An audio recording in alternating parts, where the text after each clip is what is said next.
Welcome to Finance Deep Dive. Today we are talking about how to build a digital fortress around your finances. The goal here is to make you the master of your own security. So, let's start with a question that, honestly, might keep you up at night. It sounds like something straight out of a spy movie, but this is a real and growing threat. And don't worry, we're going to have the answer for you before this video is over. Okay, let's dive in. To defend yourself, you've got to understand the battlefield. And today's digital world, well, it's not really about ones and zeros anymore. It's all about psychology. You see, the biggest threats today don't hack computers. They hack people. It's called social engineering, and it works by messing with your emotions. Scammers create this sense of panic, or they promise you the world, all to get you to act before you have a second to think. But there's a new threat emerging, one that's way more patient. It's called synthetic identity fraud. And this isn't about stealing your identity. It's about creating a brand new ghost identity completely from scratch, using bits and pieces of real data mixed with totally fake info. And this is the ultimate long con. Criminals patiently build up this ghost's credit, sometimes for years. They make little purchases, they pay the bills on time, they build trust. And then, once they've got access to huge lines of credit, they bust out, maxing out every single card and just vanishing. So, you're faced with these invisible threats, and you're probably wondering, how in the world do you protect yourself? Well, you don't just buy a lock, you build a fortress. And you do it layer by layer, starting right at the front gate. Your fortress's main gate is, of course, your password. And yeah, it needs to be long and complex, but the most important thing is that it has to be unique for every single account. That is so critical, because if one site gets breached, thieves can't take that key and use it to unlock your email, your bank, your whole life. But a strong gate isn't enough, right? You need a moat and a drawbridge. And in our digital world, that's multi-factor authentication, or MFA. It's just a second check to prove it's really you, usually that little one-time code that gets sent to your phone. Now, every layer of defense has this trade-off between security and convenience. But take a look at that last column. Notice the key vulnerability for almost every single method? It's social engineering.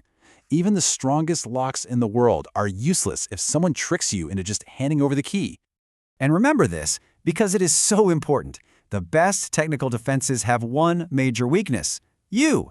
Scammers will call, they'll pretend to be your bank, they'll trigger a code to your phone, and then they'll ask you to read it back to them. Never, ever, ever do this.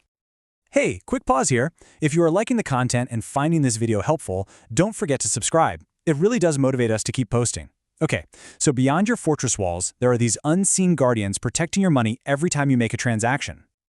Every time you buy something from a secure website, your information gets wrapped in a secret code. This is called encryption. It basically scrambles your data into total gibberish, so even if a hacker manages to intercept it, it's completely useless to them. The next layer is something called tokenization, and it's actually pretty brilliant. This process replaces your real card number with a unique one-time use token. So the merchant, they never even see your actual information. If they get hacked, all the thieves find is a big pile of worthless, expired tokens. This all leads us to the digital wallets we use every day. Apple Pay really prioritizes that integrated on-device security, while a service like PayPal focuses more on being universally accessible. It's that classic trade-off, a super tightly controlled system versus a more flexible, open one. So, building a strong fortress today is absolutely crucial.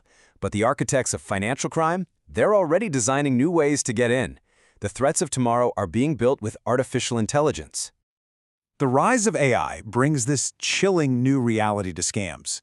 It's creating a world where your own eyes and ears can be fooled by technology that's designed to perfectly imitate the people you trust the most. AI can now clone a loved one's voice from a tiny clip or create a fake video of them in distress asking you for money. And yeah, you can look for subtle flaws, but the new rule is just simpler. If a request is urgent and emotional, you hang up and you verify it through a channel you already know and trust. And that brings us right back around to our opening question. The ghost identity with no victim, that's synthetic identity fraud. Because the person isn't real, there's no one there to report strange charges or get debt collection calls. The crime can stay completely invisible for years. So what's the big takeaway from all this? Here are the 3 most powerful actions you can take right now. Number 1, enable MFA on every single important account. 2, monitor your credit reports regularly. And 3, for the ultimate defense, freeze your credit. That stops anyone from opening new accounts in your name, period. We really hope this video has empowered you to take control of your digital security. The threats out there are very real, but so is your ability to defend against them. If you found this useful, please subscribe for more. Now, tell us in the comments, what's the first step you're going to take to fortify your fortress?